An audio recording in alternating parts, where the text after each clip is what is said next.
Bom dia, pessoal. Hoje daremos continuidade ao capítulo 8, né, do Reino Plantae, focando na morfologia e histologia das angiospermas. Mas por que angiospermas? Porque é o grupo de plantas que possui todas as estruturas que um membro do Reino Plantae deveria possuir. Então, por isso, é um dos grupos mais adaptados e com mais características de estruturas, né? Então, por isso que o capítulo é focado nas angiospermas, embora algumas estruturas sejam encontradas nos demais grupos. Então, o reino Plantae, como a gente viu, né, as angiospermas é o quarto grupo, sendo mais complexo, são vasculares, por possuir seiva condutora seiva condutora e vasos condutores de seiva, desculpa, possuem raízes, caules, folhas, sementes, né? Que é uma característica até as gimnospermas, que as gimnospermas também possuem essas quatro estruturas, só que elas têm duas estruturas a mais, que no caso são os frutos e flores. Por isso que esse capítulo estuda a morfologia dela, porque ela possui essas duas estruturas a mais que os outros grupos não possuem. Reprodução, né, como as gimnospermas, são independentes de água, mas vai depender de um fenômeno conhecido como polinização, que é a dispersão de sementes por animais, no caso das angiospermas, insetos, aves, morcegos e etc. E a polinização pode ser feita por vento, mas animais devido à atração que esses animais possam ter pelas flores. Os exemplos são as árvores frutíferas. Então, a gente tem a estrutura aqui, ó, raiz, caule, folha, normal de todo mundo, né, vascular, fruto e flor, no caso, que a gente vai encontrar nas angiospermas. E a gente vai falar um pouquinho de uma característica dela, né, que é a flor, que é a parte reprodutiva dela. O que a gente vai ter? Você tem essa parte, é uma estrutura fértil, por isso é a parte reprodutiva, e você tem umas estruturas conhecidas. Por exemplo, a parte reprodutiva você vai ter a parte reprodutiva, então elas são hermafroditas, e a parte feminina. Então, parte masculina, parte feminina. Essa parte aqui é amarela, parte masculina. Essa parte em azul é a parte feminina. A parte masculina é chamada de estame, e ela é possuída por antera e um filetinho que liga ao receptáculo. Já a parte feminina é chamada de pistilo. O pistilo é formado por mais estruturas, porque assim como as mulheres, né, a gente conhece, tem mais estruturas a parte reprodutiva da planta. Parte de óvulo, ovário, né, que vai produzir o óvulo. O estilete, que é a parte que vai se liga à parte externa, que é o estigma, onde os grãos de pólen liberados pela parte final da masculina vai chegar aqui para poder fecundar. E fora as outras estruturas, pétala, né, que aí já acompanha a flor, mas não tem a ver com a parte reprodutiva. Receptáculo, sépala, que é a parte verde, a pétala é a parte colorida, enfim. Mas a parte que a gente tem que focar nas flores é a parte reprodutiva. A reprodução das angiospermas, a planta adulta, ela possui dupla quantidade de cromossomos, por isso esse 2N. Não é nada de crime, né, gente, 2N. 2N nada mais é que a quantidade de cromossomos, ou seja, ele tem 2 vezes os cromossomos, que vem material genético do pai e vem material genético da mãe. N mais N, 2N. E a planta adulta, ela tem como a parte principal dela o esporófito, que nele vai ser desenvolvido os gametas e ele vai originar os gametófitos masculinos e femininos. Então, o esporófito da planta adulta, ele origina esses 2 gametófitos para produzir os gametas. Então, como se a planta nascesse, ficasse adulta e formasse a estrutura que vai formar os gametas a partir do esporófito. O gametófito masculino, ele gera o tubo polínico, né? Como o nome diz, vai liberar quem? O grão de pólen. E a gente vai ter célula geradora, que é o que vai formar o grão de pólen, e a célula vegetativa. Já o gametófito feminino, a gente vai ter o saco embrionário, que é formado por 2 núcleos polares, que, à medida do possível, vai formando o albume, que é a parte nutritiva do embrião. E a oosfera, que é o óvulo, né? A estrutura, o gameta feminino da planta, que depois vai originar o zigoto e embrião. Então, a gente tem o grão de pólen na parte masculina da planta e a oosfera, os dois gametas das plantas. Então, a gente vai ver aqui, ó, sempre, as angiospermas são hermafroditas, você tem a parte feminina no meio e logo na lateral, porque tem que ficar próxima, né, para poder o grão de pólen chegar, é a parte masculina. Aí você tem as estruturas antera e ovário, que é onde são produzidos os gametas. A planta adulta, que é, como eu falei, é o esporófito 2N, vai produzir os gametófitos, que vão originar os gametas. Os grãos de pólen chegam até o tubo polínico da fêmea para poder descer e fecundar o óvulo lá embaixo. E aí forma-se o embrião. Junto, como eu falei, você tem o óvulo e os dois núcleos polares. O óvulo é fecundado e os grupos polares formam o albúmen, que é o que vai nutrir o embrião. E aí você tem a formação da semente, né? E o fruto, que na verdade o embrião vira fruto na planta, que vai germinar e vai crescer uma planta adulta. Então, é uma alternância de geração. Você tem a parte que produz esporos e tem a parte que vai produzir gametas. As angiospermas, elas podem ser classificadas de acordo com cotilédones. O que é cotilédones? São folhas que se modificaram para garantir a nutrição do embrião. E aí você tem dois grupos. Então não tem mistério. Monocotiledones, mono vem de um cotilédone. Dicotiledone vem de dois cotilédones. Se aqui a gente for ver a monocotiledone, você vai ter um cotilédone e o feijão, por exemplo, o trigo, eudicotiledônia ou dicotiledônia. É outro nome que você pode ver.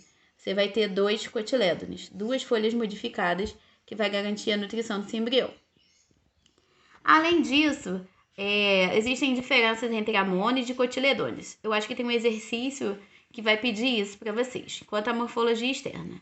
Então, em relação à raiz, as monocotiledôneas estão em feixes, ou seja, elas são fasciculadas, elas seguem como se fossem várias, partem do mesmo local, e as dicotiledôneas são pivotantes ou axiais. Você tem um eixo central e a partir desse eixo se desenvolvem outras.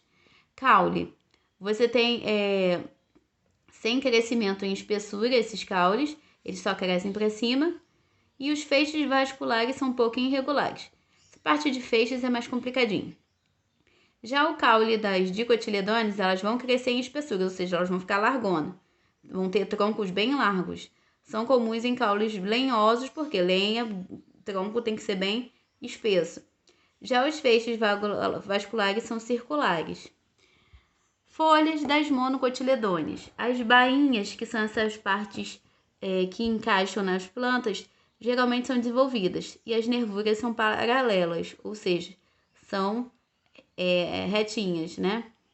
Já aqui você vai ter uma bainha bem reduzida, ou seja, vai ter um cabo, que a gente fala de cabo, né? Bem curtinho. E as nervuras são reticuladas, ou seja, ela parte do central, mas ela ramifica. Por isso que é reticulada. Flor, você vai ter sépalas, que é a parte verde, e pétalas em geral organizadas em 3 bases. Se vocês verem 3, desconfiem em ser uma monocotiledônea. Já as dicotiledôneas vai ser em 5. Então, ó, é por isso que elas são chamadas de pentâmeros. Semente, como eu falei, vai ter um cotilédone reduzido sem reserva. Já esses dois dicotiledôneos e os 2 cotilédones. Exemplos das angiospermas, monocotiledôneas, né? Porque essas partes de cotilédones a gente encontra nas angiospermas. Capim, olha só como as estruturas elas crescem não em espessura. Cana de açúcar, milho, arroz, trigo, aveias, bambu e etc. Bananas e as orquídeas. Exemplos das angiospermas dicotiledôneas. Geralmente tem a ver muito com sementes e árvores bem grossas. Feijão, amendoim, soja, ervilha, pau-brasil, porque se você pensar no tronco do pau-brasil e do ipê, essas estruturas fazem os móveis, enfim. O morango, a macieira, o pé de café. O pé de café eu não sabia não, descobri agora. Enfim. e até algumas flores também, como o girassol. Frutos, como eu falei, flor e fruto, por que a gente escolheu os angiospermas? Porque tem tudo. Os frutos, eles vão ter a função de proteger a semente e nutrir o embrião que vai estar lá dentro, que no caso são os frutos. E, além disso, ela garante uma característica evolutiva para esse grupo, que é a dispersão das sementes. E aí você vai ter o que a gente vai encontrar no fruto?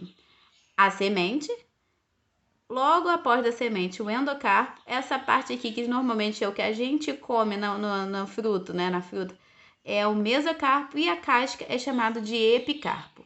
Então, o que está mais em contato com a semente, endo, no meião, que a gente geralmente vai se alimentar dele, o meso, e o finalzão, epicarpo.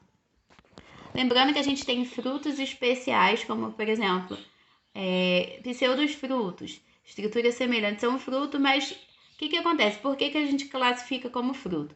Ela tem que partir do amadurecimento do ovo, do ovário. Se ela não vem do ovário, ela é chamada de pseudofruto, ou seja, é um falso fruto porque tem que partir do ovário para ser considerado fruto. Então, o pseudofruto é uma estrutura parecida, mas que não é formado pelo amadurecimento do ovário, como, por exemplo, o caju e a maçã. Além disso, a gente tem os frutos agregados, né? Que vão se originar de uma flor com muitos ovários separados, como as framboesas. Você tem os frutos partenocárpicos, que, se alguém lembra de partenogênese, é um tipo diferente de reprodução em que o ovário ele não é fecundado, mas ele origina semente. Então, os frutos partenocárpicos são oriundos de um ovário que não foi fecundado, como acontece na banana. E as infrutescências são muitos ovários que vão se fundindo, né, se unindo, e vão formar uma estrutura única. A gente encontra em abacaxi, né, e na amora. Lembrando também que a gente tem umas outras classificações em relação ao fruto. E a gente vai ter outras denominações em relação a isso. E só lembrando que a gente pode ter tipos de frutos, de acordo com o tipo de pericarpo, que é a parte da casca, que é frutos secos ou carnosos. Você pode ter tipos de decência, que é como o fruto vai se abrir, né? Você tem frutos deiscentes, que vai permitir a saída da semente, e aqueles que não vão, a semente não vai sair, como os frutos indecentes, mas não é indecente de mostrar nada, não. Então, e em relação ao número de sementes, você pode ter frutos monospérmicos, que vai produzir uma semente, e que vai produzir vários, que são os polispérmicos. Mas essa parte de fruto que a gente tem que se ater é só que eles ajudam na proteção e nutrição do semente do embrião que está se desenvolvendo ali, e ele ajuda na questão da dispersão. Agora falando um pouquinho da histologia das angiospermas. Como a gente já viu, a parte de célula é formada por quê? As plantas. Cloroplastos, parede celular e vacúolos, que são substâncias. O cloroplasto é encontrado nas folhas e possui um pigmento clorofila que vai passar por reações químicas para fazer a fotossíntese. Os vacúolos são estruturas que você vai ter para poder fazer o quê? Garantir um armazenamento de umas substâncias para a planta. E você tem a parede celular, que é uma estrutura que passa externamente a membrana e que garante uma maior resistência da planta, né? Formada por celulose. Quando a gente une várias células, a gente vai formar tecidos. Assim como os animais, as plantas, por serem pluricelulares, elas vão possuir tecidos. Elas vão possuir tecidos meristemáticos e tecidos adultos. Esses tecidos meristemáticos nada mais são que os tecidos embrionários das plantas, né? E, portanto, assim como na espécie animal, a gente vai ter células indiferenciadas que vão possuir capacidade de multiplicação bem grande, por isso alta atividade mitótica. E por elas serem embrionárias, vamos dizer assim, as células são diferenciadas para que a planta desenvolva tecidos a partir dela. E aí você vai ter, isso vai fazer com que ela cresça em comprimento e espessura. Você tem dois tipos em relação ao tecido embrionário, os meristemas primários, que a gente vai encontrar em todas as plantas e vai fazer com que elas cresçam para cima, verticalmente. E os secundários, que elas vão partir de células adultas, normalmente vai ocorrer em dicotiledôneas e angiospermas, né? Então, a gente vai ter esse tipo de acontecimento dos meristemas secundários. Esses meristemas secundários também, tem alguma coisa que eu tinha que falar, mas eu esqueci. Então, por isso que tá errado aqui. Elas vão acontecer em dicotiledôneas, angiospermas, dicotiledôneas e nas gimnospermas, né? Que é um grupo anterior às angiospermas. E elas vão permitir o crescimento para os lados. Então, meristemas primários vai ter em todas as plantas, vai fazer com que elas cresçam para cima. Então, todas as plantas vão crescer partindo desse princípio, crescem para cima. E os secundários, elas vêm das células adultas e acontece nas angiospermas dicotiledôneas e nas gimnospermas e permite o crescimento para os lados. Então, nem todas as plantas vão ter esses meristemas bem desenvolvidos. Você tem câmbios laterais que vão se desenvolvendo à medida que a planta vai crescendo e origina os vasos condutores de seiva, e o felogênio, que vai formar os tecidos de revestimento, que é o quê? Para formar a planta. E os tecidos adultos já são, já formei todo mundo, aí já possui células diferenciadas, ou seja, uma parte da planta vai ter célula para fazer função X, e a outra parte da planta vai possuir células para fazer função Y. Tecidos de revestimento. Tecido de revestimento é para quê? Revestir. Então, ele vai garantir como se fosse semelhantemente a uma pele, proteção e trocas gasosas, né? Ele vai ser a estrutura que vai estar ali para poder, por exemplo, na epiderme, você vai ter células vivas aclorofiladas. E você vai ter, elas vão estar ali sem clorofila, mas elas vão permitir o metabolismo, que a função da célula, das células daquele tecido aconteça. Então, se a gente for ver aqui, a epiderme fica logo na pontinha. Se a gente cortar uma árvore, ela fica logo na parte mais externa. É semelhante à pele. Suber é um caule, vem logo abaixo. É como se fosse a derme da pele. Ela é formada, pode ser conhecida como cortiça. Normalmente ela tem a ver com o desenvolvimento dos caules, né? Ela permite o maior ou menor tamanho dos caules, composta por células mortas, e plantas, normalmente elas são mais desenvolvidas em plantas de ambientes secos e quentes. Então, a epiderme sub tecido de revestimento. A gente vai ter também essa parte aqui que é tecido de condução e tecido de sustentação. Então, aqui a gente só vai focar nessas duas partes aqui, que é a parte de revestimento. Tecidos de condução. Como eu falei, tecidos de condução, feixe vascular, a gente vai ter líber e lenho. O que a gente vai ter? Tecido de condução de seiva, né? Que é as substâncias que circulam pela planta, porque já que a planta não tem sangue. Então, xilema ou lenho, é a mesma coisa, ela vai conduzir na planta a seiva bruta ou mineral. O que é seiva bruta ou mineral? Formada por sais minerais, né? E aí você vai ter esses sais minerais circulando pela planta através deles. E é constituído por elementos traqueais, né? Que são células bem longas, cheias de lignina na parede, né? Celular delas. E eles podem ser de dois tipos. Traqueídeos, que formam sistemas mais nas pteridófitas e gimnospermas, ou podem ser também acontecer como elementos do vaso, já encontrados mais nas angiospermas. Vão formar vasos mais abertos, que vão permitir uma comunicação e transporte entre as células melhor. Então, você, dependendo do tipo de xilema, dependendo da planta, ele vai ser formado por traqueídeos ou elementos do vaso. Já o floema ou libe, ele vai conduzir seiva elaborada ou orgânica, né? Que é o que vai vir da fotossíntese e está dissolvida com a água. E aí você vai ter elementos crivados, que podem ser de dois tipos por sua vez. As células crivadas, que vão ocorrer nas gimnospermas, né? E os elementos do tubo crivado, que vão acontecer nas angiospermas. É semelhante aos elementos do vaso que eu falei, por possuir poros, né? Elas vão possuir poros, eles permitem uma comunicação melhor. Se vocês forem ver aqui, ó, fluxo de água no vaso lenhoso ou no xilema, ó, que é a parte mineral. E você vai ter a seiva bruta chegando, né, que vem da fotossíntese. Então a água chega para poder fazer a fotossíntese e ela sai, ela pega com os elementos formados na fotossíntese e devolve para a planta poder se nutrir, ou quem fosse alimentar dela, a cadeia alimentar, também adquirir essa, por exemplo, a glicose formada na fotossíntese.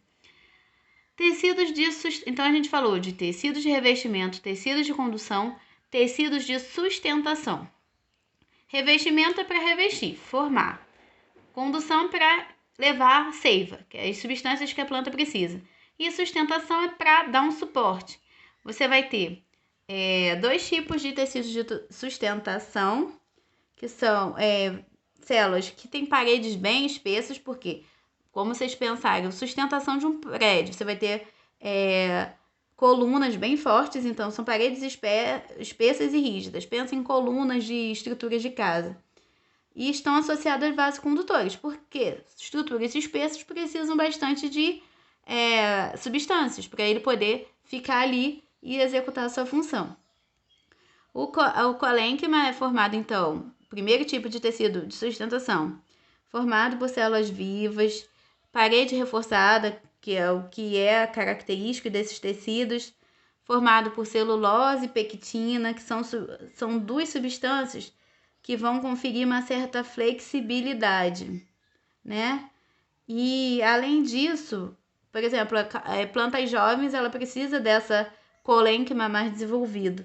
E alguns arbustos e trepadeiras, por exemplo, ela é uma estrutura que forma a maior estrutura de sustentação que você vai encontrar na planta. Já o esclerênquima, a gente vai ter o esclerênquima ali. Calma aí. O esclerênquima são formados por células mortas, e a substância que você vai encontrar mais nela é a lignina. A lignina, ela vai conferir uma certa impermeabilidade e rigidez à planta, ou seja, você não vai encontrar em plantas muito jovens.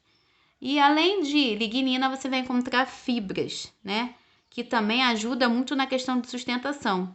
Você vai encontrar, podem ser encontradas em caroços, estruturas bem rígidas mesmo, ou seja, você vai ter estruturas mais flexíveis, você vai encontrar mais colênquimas. E estrutura menos flexíveis, mais rígidas, o esclerênquima. Se vocês forem ver aqui, ó, corte longitudinal, formado por celulose, olha a estrutura. O esclerênquima parece bem trabalhado, entremeado. E aí você vai ter, a fibra vai conferir, né, essa característica do esclerênquima. Então, se você for ver, é como se fosse uma estrutura bem amarrada. Por isso que elas são mais rígidas. Tecidos de preenchimento, que são os parênquimas, né? É como se fosse o nosso tecido conjuntivo propriamente dito. Vai ajudar no preenchimento do resto da questão da planta, né? Eu tenho uma de revestimento, de sustentação, mas entre os tecidos eu preciso preencher os espaços. Então, os parênquimas eles servem para isso. Alguns ajudam na questão da fotossíntese ou armazenamento de substâncias. Por isso, você vai encontrar alguns tecidos em algumas plantas mais desenvolvidos, outros menos desenvolvidos. Por exemplo, em relação a isso, você tem uma classificação. Tecidos de preenchimentos aquíferos vão armazenar, como o nome diz, água. São encontrados em plantas de região árida, obviamente. Você tem, eles possuem essas características, então eles vão acontecer, por exemplo, no Nordeste. Aeríferos são capazes, né, já que um armazena água, aeríferos vai armazenar o quê? Ar. Comuns em plantas aquáticas. Por que as plantas aquáticas elas precisam desses tecidos? Porque elas precisam ficar levinhas para poder flutuar. Amilíferos vão armazenar amido, comum na endosperma, né, que é a parte interna do embrião, e nos cotilédones da semente, que é o que vai ajudar na nutrição do embrião. E você vai encontrar também raízes. O amido são estruturas de nutrição, então onde precisa de mais nutrientes, ela vai ser encontrada. Clorofilanos são abundantes, no caso, em folhas. Por quê? Esses tecidos você vai encontrar mais nas folhas, porque eles vão ajudar no preenchimento das folhas e vão participar da fotossíntese. Então, você vai ver aqui, ó, uma outra classificação. A epidérmica, eu falei que fica na parte externa da planta. O parênquima, que é como se fosse um tecido, a derme, né? Então, a epiderme é a nossa pele, a derme é o tecido que vem abaixo, fazendo analogia aos seres humanos. Você tem um parênquima palissádico, que é onde você pode encontrar, né, o tecido de preenchimento clorofilano. Por que eles ficam perto da epiderme? Porque a luz do sol precisa bater, então eles são mais externamente. Você vai ver aqui cloroplastos, né? Então eles vão ajudar, eles vão estar contendo os cloroplastos para que ocorra a fotossíntese. E abaixo a gente tem um parênquima lacunoso, que você pode ter ar, né? A água, vai depender do que a planta, do local que a planta vai estar sobrevivendo e que a planta ou do que a planta vai precisar. Então, essa parte aqui é variável. Palissádico, que eu sempre falo errado, é o que vai ajudar a conter o cloroplasto para auxiliar na fotossíntese. Então, eu sei que a aula de vegetação é bem complicada, né? Mas lembrando, lembre as características dos monocotiledones e dicotiledones. Tem um exercício que vai falar isso. É importante frisar que as angiospermas, elas são o último grupo de planta e elas são evoluídas em relação a possuírem sementes que são protegidas em frutos, e elas possuem dupla fecundação. Por que dupla fecundação? Porque elas têm as duas estruturas masculina e feminina. É importante lembrar que na parte externa, os parênquimos têm sua parte externa geralmente formado por estruturas impermeabilizantes, não são formados por estruturas impermeabilizantes. Quem tem estruturas impermeabilizantes são os tecidos de sustentação. Então, as partes dos parênquimas, que são os preenchimentos, as células são permeáveis para que a planta armazene as estruturas. Então, o parênquima, que foi a última estrutura que a gente viu aqui, as células que formam elas são permeáveis para que, por exemplo,